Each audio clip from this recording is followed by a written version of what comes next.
Direct তৃণমূলের যোগ হবে এবং তৃণমূলের নেতা হিসেবে ফ্যান ফলোয়ারকে কাজে লাগাবে। আমি যে এই অ্যারেঞ্জমেন্টটা করতে পেরেছি সেইটা আপাতত পার্টির কাছে আমার একটা প্রশংসনীয় জায়গা হোক। ভোটের মুখে ফের ভাইরাল অডিও ঘিরে বিতর্ক, যার কেন্দ্রবিন্দু সেই নন্দীগ্রাম, যেখানে বিজেপির হয়ে লড়ছেন শুভেন্দু অধিকারী।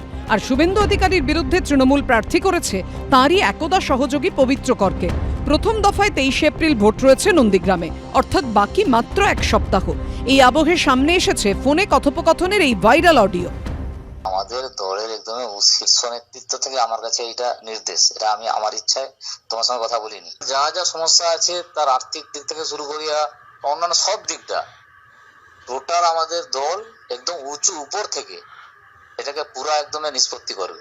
আমার একটা ফ্যান ফলোয়ার আছে, আমি সেখানে বিশ্বাসঘাতক হতে পারবো না। তুমি জাস্ট একবার আমাদের যে রাও সাহেব আছে আইপ্যাকের, তার সাথে একবার বসার ব্যবস্থা করো অন্ধকারে যে কোনো গোপন জায়গায়। তোমার মতামত না হয়, তোমার সাথে অ্যাডজাস্টমেন্ট না হয়, না হবে কোনো অসুবিধা। অভিযোগ, এই ভাইরাল অডিওতে যে দুজনের কণ্ঠস্বর শোনা যাচ্ছে তার মধ্যে একজন তৃণমূলের নন্দীগ্রামের শামশাবাদ অঞ্চলের আহ্বায়ক মনসুর আলী, আরেকজন আইএসএফ প্রার্থী সাবে মিরাজ খান। অভিযোগ, আইএসএফ প্রার্থীকে তৃণমূলে যোগের প্রস্তাব দেওয়া হয়েছে তৃণমূলের তরফে। তৃণমূল নেতার সঙ্গে ফোনে কথোপকথনের কথা স্বীকার করেছেন আইএসএফ প্রার্থী সাবে মিরাজ খান।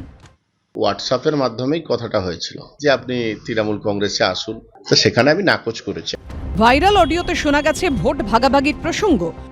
95% মুসলিম যখন একদিকে, 5% মুসলিম ডিস্টার্ব হবে, সেটা তোমার দ্বারা যদি 5% আরো যুক্ত হয় তাহলে সব মুসলিম তো একজোট হয়ে রইতে পারবে। আমরা তো দলে আছি, আমরা জানি যে হিন্দুদেরকে কিভাবে গুরুত্ব দেওয়া হয়, মুসলিমদেরকে মানে নিয়ে আছে এরকম একটা ব্যাপার। আমি পার্টির কাছে এই কথা রাখতে পারি যে বুসার আমি অ্যারেঞ্জমেন্ট করেছি, তারপরে মিরাজদা যেটা সিদ্ধান্ত নিয়েছে সেটা নিয়েছে, সেটা আমি করতে পারি। অডিওর সত্যতা স্বীকার করে চাঞ্চল্যকর দাবি করেছেন তৃণমূল নেতা। মুসলিম ভোট কাটার যে চক্রান্ত করছে শুভেন্দু অধিকারী, আইএসএফ এর হয়ে নিজে প্রচার করছে, যে বিভিন্ন জায়গায় গিয়ে বলছে যে যেসব মুসলিম বিজেপিকে ভোট দেবে না তারা আইএসএফকে ভোট দেবে। আমি পরে জানতে পারলাম যে শুভেন্দু অধিকারী সবে মিরাজকে টাকা দিয়ে তাকে দাঁড় করিয়েছে। আমার নিজের ইচ্ছায় আমি এটা করেছিলাম, আমাকে উপর থেকে কেউ কিছু বলেনি।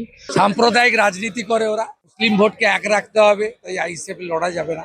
তৃণমূল কংগ্রেস তো মুসলিমদের ঠিকা নিয়েছে, তাই এসব করছে। ওদের অর্থ ছাড়া, পুলিশ ছাড়া কিচ্ছু নেই।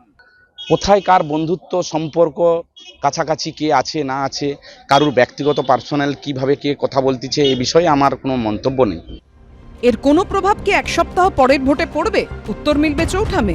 বিটন চক্রবর্তী ও পূর্ণেন্দু সিংহর রিপোর্ট, এবিপি আনন্দ।